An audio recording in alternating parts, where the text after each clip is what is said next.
Hello my friends.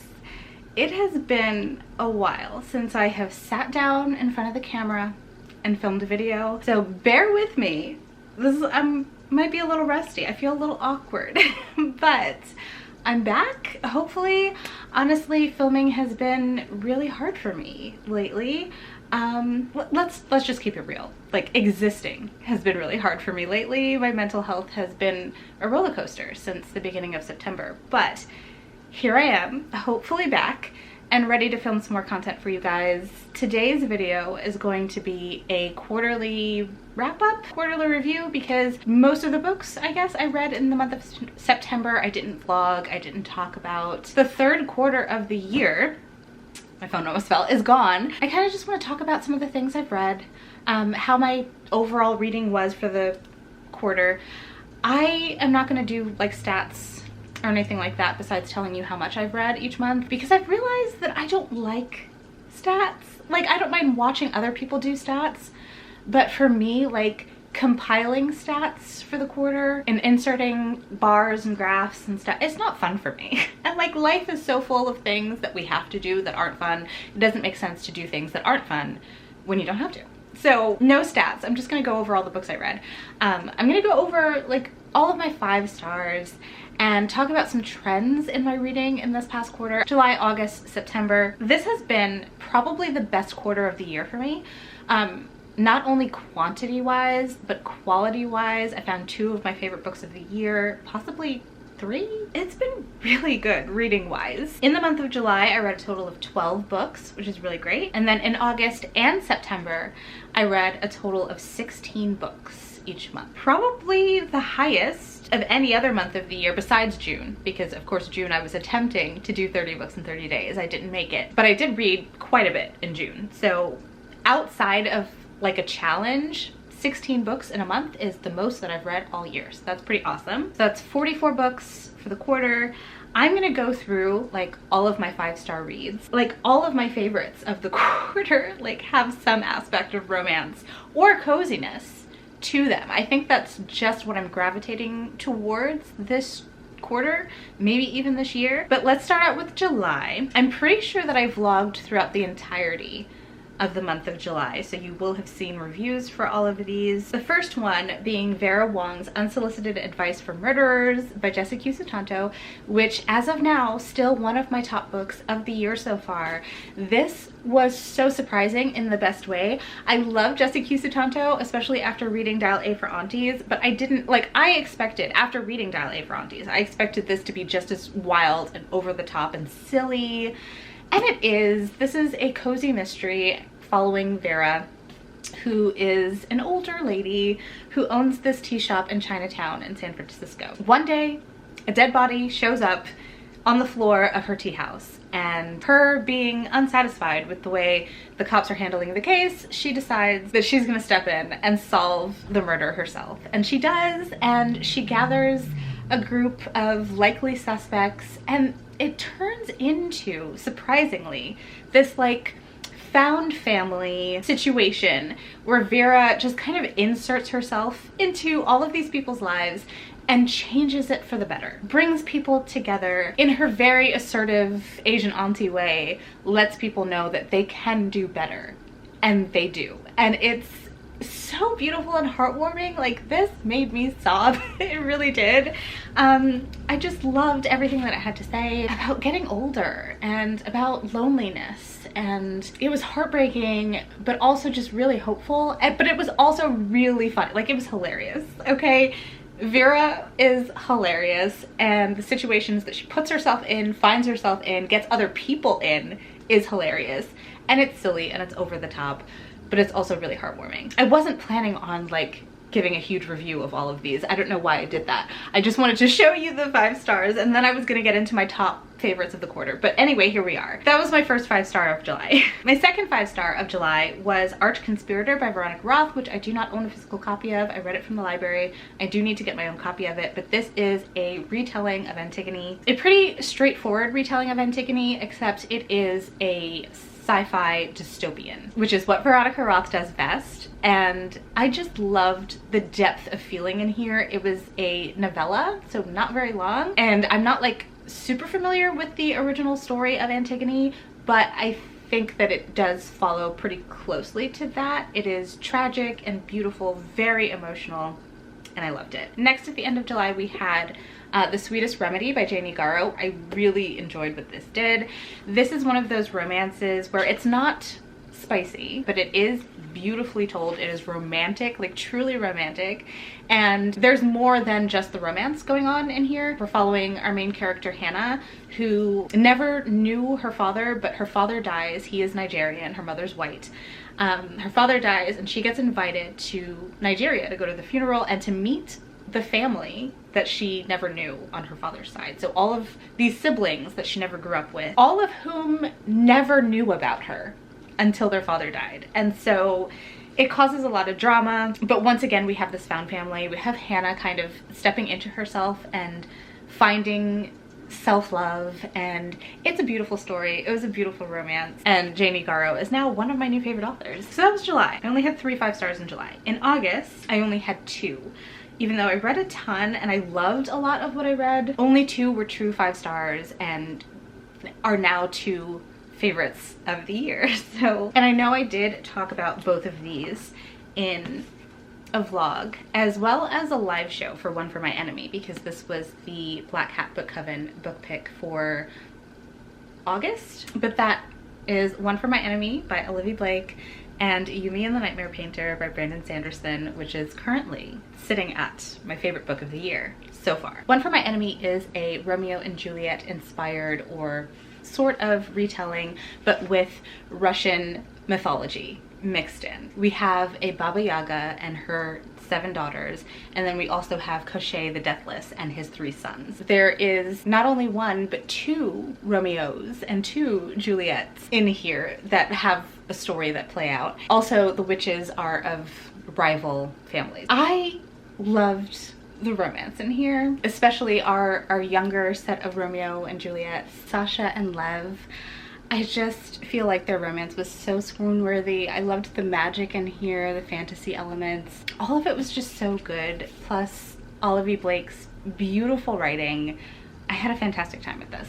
And then Yumi and the Nightmare Painter was just such a sweet, soft, also romance between 2 different people from 2 different worlds that end up, because of reasons, getting entangled. If you've read Brandon Sanderson before, you know that his worlds are just so unique, and this was no different. The setting in here, for one world, we have this dark city with somewhat modern technology where literal nightmares come to life and feed on the people of the city. I actually think this would be like a really good read for the fall time because it has that like dark, gritty, almost spooky atmosphere to it, as well as just a really sweet, beautiful romance at the center of it. So I adored this. I adored this so much. Currently my favorite book of the year. That was my August, which was huge, finding 2 absolute new favorite books in 1 month, and I read them back to back. Then we have September, which was a really surprising month because I found a lot of great new reads. I read a ton of romance, and really the star of the show was Fourth Wing in September. But I did have a book. Oh wait, hold on. I completely forgot an August 5-star read, and that was Poster Girl by Veronica Roth. This is another dystopia by Veronica Roth, but it is a dystopian mystery. We're not really focused on the world or what happened, but more so it's insular, following this one character who was literally the poster girl for this old regime that has been overthrown by a successful rebellion. And now she and other people who were very prominent in that old government have been locked into this, what they call the aperture.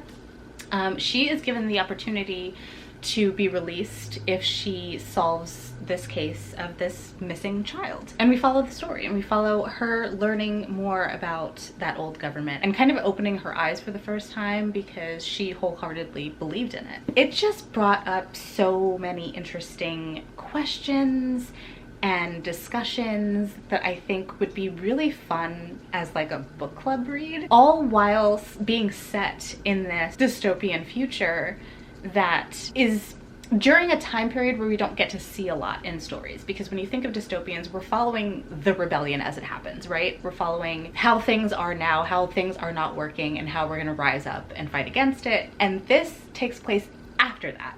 So it was so interesting to see little snippets of the world, even though that wasn't the main focus of the story. This got 5 stars for me. Really enjoyed it. I really just love Veronica Roth's works. I love the way she writes, and that was no different. I can't believe that I forgot about that. So now moving in to September. September was an even more fun month, because in September my whole plan was to read, like, get into the fall spirit, read things that are more atmospheric, a little spooky, and I didn't quite do that. I mean, I guess technically the things that I read could be considered perfect for the fall season, but not exactly where I thought my reading was headed at the beginning of the month.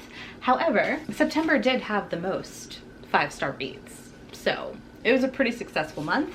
I do have one like 4.5 star read that I want to talk about. Didn't quite make 5 stars, but this was so much fun.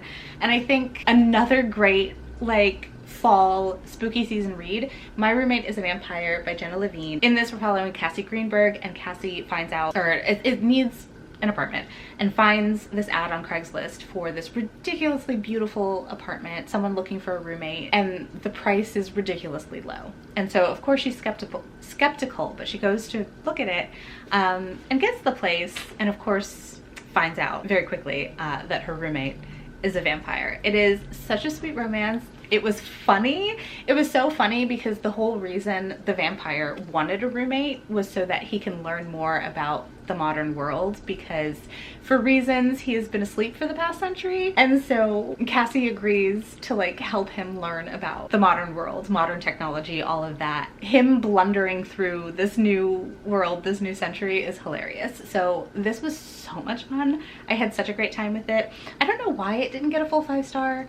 It's one of those books that's really silly, and I feel like at the end of it, there wasn't a 3rd act breakup, which I appreciated, but there was a 3rd act conflict, and I just thought it was like so silly and ridiculous, which I guess fit with the rest of the book's tone, but I don't know. I think because of that, it didn't get a full 5 stars. But anyway, I really enjoyed it and I wanted to mention it anyway. Now into the 5-star reads of September. The one that I don't own physically is Starter Villain by John Scalzi.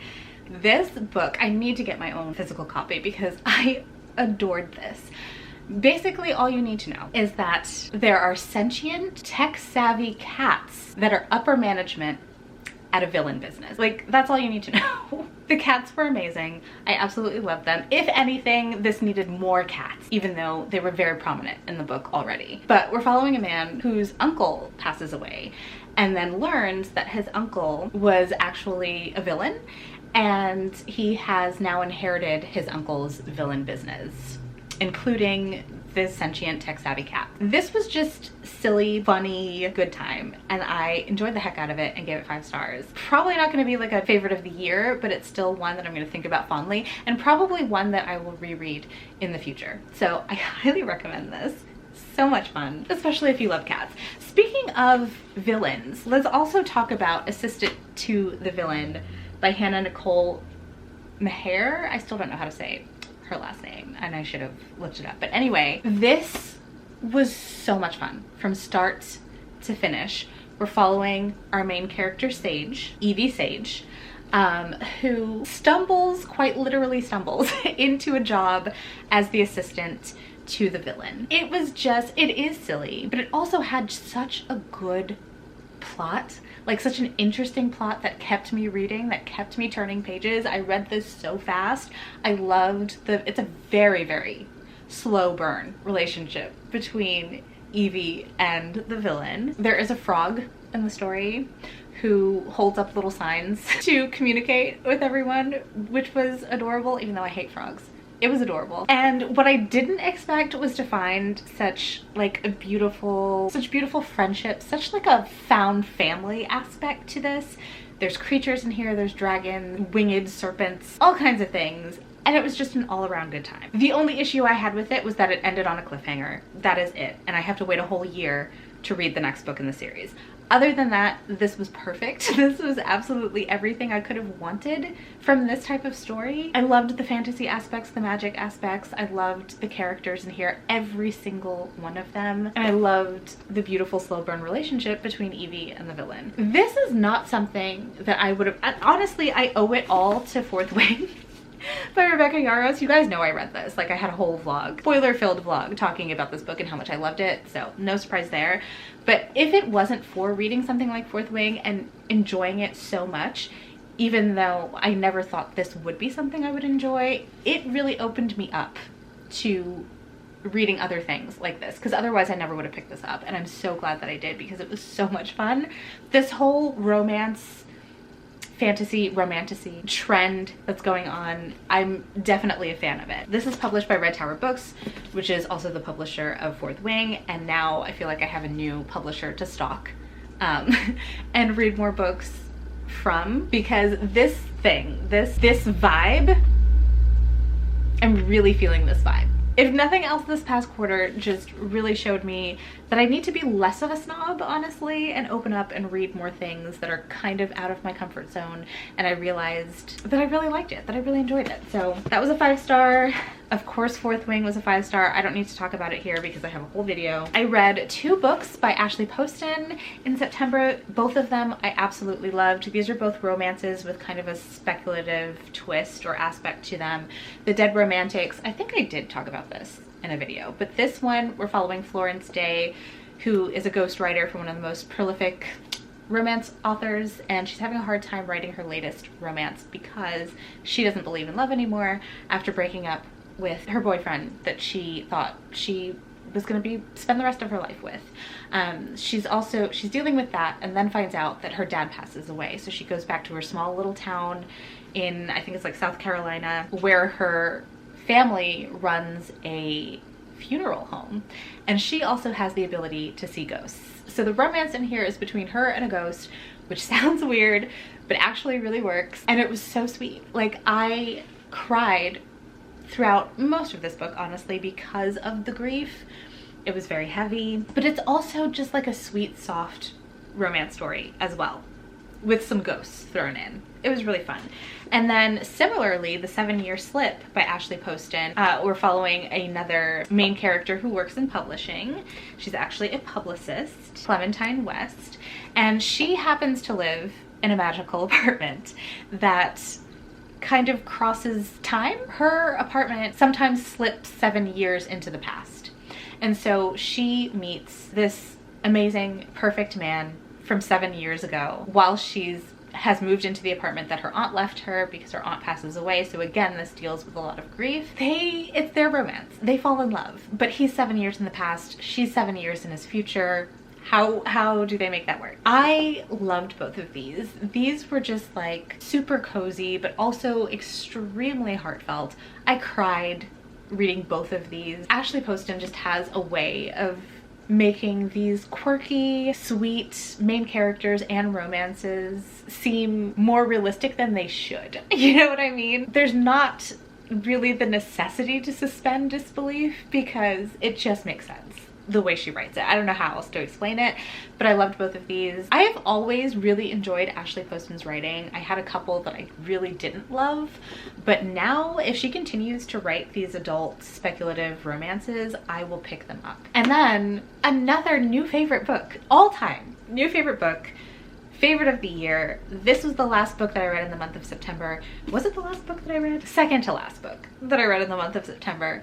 And one of my new all-time favorites, honestly, The Last Tale of the Flower Bride by Roshani Chokshi. I loved this story. Now listen, sometimes you find a story that you absolutely love and it becomes your personality, okay? Sometimes you find a story that you absolutely love and you cannot shut up about it and you just tell everyone about it and recommend it to everyone. And then sometimes there's a story that you love so much that you want to just live inside it. You just want to hop into the book and surround yourself in the world. Contort your body in grotesque ways to fit and just live in there. And this is one of those books for me. I don't even know how to describe The Last Tale of the Flower Bride, but it is kind of this dark fairy tale. And I don't know how much to say about it without like spoiling things, but we're following this man who falls in love with the mysterious Indigo, an heiress to a fortune, and the two are kind of drawn together by their love of fairy tales. And she agrees to marry him, but only if he never looks into her past and only accepts her for who she is today. And he agrees to never get curious and to never ask questions and never find out more about her past until one day, because her aunt is dying, they go back to her childhood home, the House of Dreams.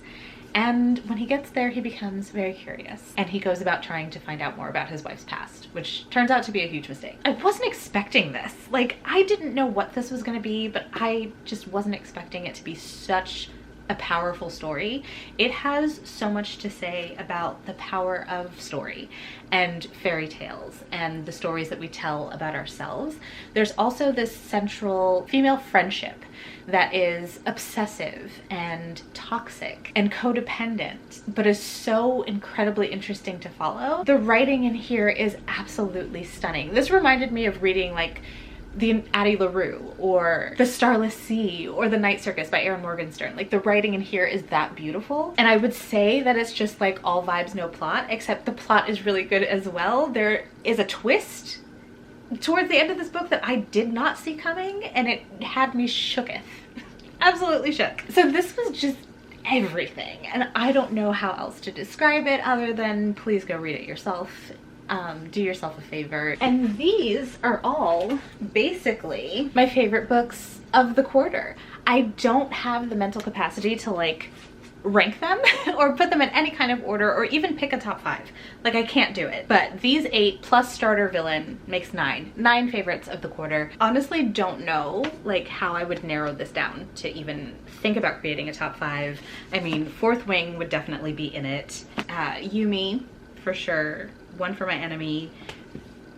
Maybe I can. Hold on, let's do this. As much as I loved Assistant to the Villain, I love some of these other ones more. So let's say these are my top 5 favorite books of quarter 3. Last Tale of the Flower Bride, Fourth Wing, Yumi and the Nightmare Painter, One for My Enemy, and Vera Wang. Very highly recommend all of these books. And that is pretty much it for my quarterly wrap up. So talk to me down in the comments. Let me know your thoughts and opinions. Have you read any of these? Have you enjoyed them? Will you go pick them up now that I've talked about them? I love hearing from you guys, and honestly, it's been too long.